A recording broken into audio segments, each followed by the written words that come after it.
Iran ಮೇಲೆ ನಡೆಯುತ್ತಿರುವ ಯುದ್ಧ ಅದನ್ನು ನಿಲ್ಲಿಸಬೇಕೇ ಅಥವಾ ಕೊನೆಯ ತೀವ್ರ ದಾಳಿಯಾಗಿ ಮುಗಿಸಬೇಕಾ ಅನ್ನುವ ಪ್ರಶ್ನೆ ಈಗ ಅಂತಾರಾಷ್ಟ್ರೀಯ ರಾಜಕೀಯದ ದೊಡ್ಡ ಚರ್ಚೆ ಆಗಿದೆ. ಈ ವಿಷಯದ ಬಗ್ಗೆ ಇದೀಗ ಅಮೆರಿಕದ ಅಧ್ಯಕ್ಷ ಟ್ರಂಪ್ ಮತ್ತು ಇಸ್ರೇಲ್ ಪ್ರಧಾನಿ ಬೆಂಜಮಿನ್ ನೆತಾನ್ಯಾಹು ಮಾತುಕತೆ ನಡೆಸಿದ್ದಾರೆ ಅಂತ ಹೇಳಲಾಗ್ತಿದೆ. ಇಬ್ಬರು ನಾಯಕರ ನಡುವೆ ನಡೆದ ದೂರವಾಣಿ ಮಾತುಕತೆಯಲ್ಲಿ ಬಿಕ್ಕಟ್ಟು ಉಂಟು ಮಾಡಿದೆ.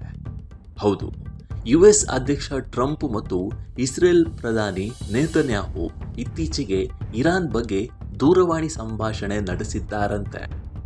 ಆ ಮಾತುಕತೆಯ ನಂತರ ನೆತನ್ಯಾಹು ತುಂಬಾ ಅಸಮಾಧಾನಗೊಂಡರು ಅಂತ ಒಳಗಿನ ಮೂಲಗಳು ಹೇಳ್ತಾ ಇವೆ. ಒಂದೆಡೆ ಟ್ರಂಪ್ ಇರಾನ್ ಜೊತೆ ಒಪ್ಪಂದ ಮಾಡಿಕೊಂಡು ಯುದ್ಧಕ್ಕೆ ತಾತ್ಕಾಲಿಕ ಬ್ರೇಕ್ ಹಾಕಬೇಕು ಅಂತ ನೋಡ್ತಾ ಇದ್ದಾರೆ. ಅವರ ಗುರಿ ಯುದ್ಧವನ್ನು ನಿಲ್ಲಿಸಿ ಮಾತುಕತೆ ಮೂಲಕ ಶಾಂತಿಯ ಮಾರ್ಗ ಹುಡುಕೋದು. ಇನ್ನೊಂದೆಡೆ ನೆತನ್ಯಾಹು ಇರಾನ್ನ ಸೈನಿಕ ಶಕ್ತಿ ಮತ್ತು ಮೂಲ ಸೌಕರ್ಯವನ್ನ ಇನ್ನಷ್ಟು ಹಾನಿಗೊಳಿಸಲು ಯುದ್ಧವನ್ನ ಮತ್ತೆ ತೀವ್ರಗೊಳಿಸಲು ಬಯಸ್ತಿದ್ದಾರಂತೆ. ಈ ಇಬ್ಬರು ನಾಯಕರ ಮಧ್ಯೆ ತೀವ್ರ ಭಿನ್ನಾಭಿಪ್ರಾಯ ಮೂಡಿದೆ ಅಂತ ಹೇಳಲಾಗ್ತಿದೆ. ಮಂಗಳವಾರ ಸಂಜೆ ಇಬ್ಬರು ದೂರವಾಣಿಯಲ್ಲಿ ದೀರ್ಘ ಮತ್ತು ಕಠಿಣ ಮಾತುಕತೆ ನಡೆಸಿದ್ರು ಅಂತ ವರದಿಯಾಗಿದೆ. ಟ್ರಂಪ್ ಅಮೆರಿಕ ಮತ್ತು ಇರಾನ್ ಸಹಿ ಹಾಕಬೇಕಿರುವ ಇಂಟೆಂಟ್ ಲೆಟರ್ ಬಗ್ಗೆ ನೆತನ್ಯಾಹುಗೆ ಮಾಹಿತಿ ನೀಡಿದ್ರು. ಈ ಪತ್ರದ ಉದ್ದೇಶ ಯುದ್ಧವನ್ನ ಅಧಿಕೃತವಾಗಿ ನಿಲ್ಲಿಸಿ 30 ದಿನಗಳ ಅವಧಿಯಲ್ಲಿ ಮಾತುಕತೆ ಆರಂಭಿಸುವುದು.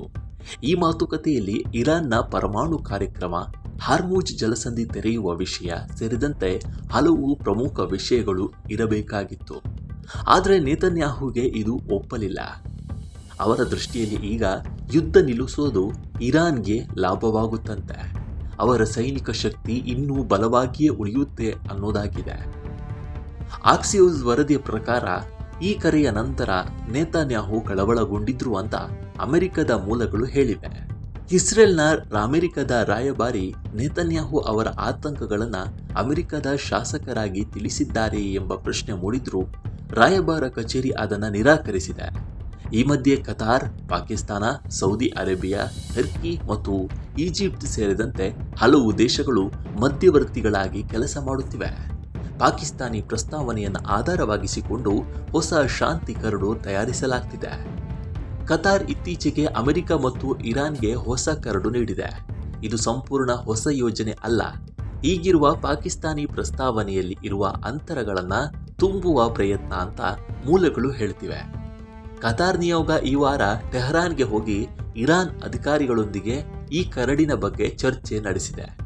ಇರಾನ್ ವಿದೇಶಾಂಗ ಸಚಿವಾಲಯದ ಪ್ರಕಾರ ಮಾತುಕತೆ ಇರಾನ್ ನೀಡಿರುವ 14 ಅಂಶಗಳ ಪ್ರಸ್ತಾವನೆಯನ್ನು ಆಧರಿಸಿದೆ.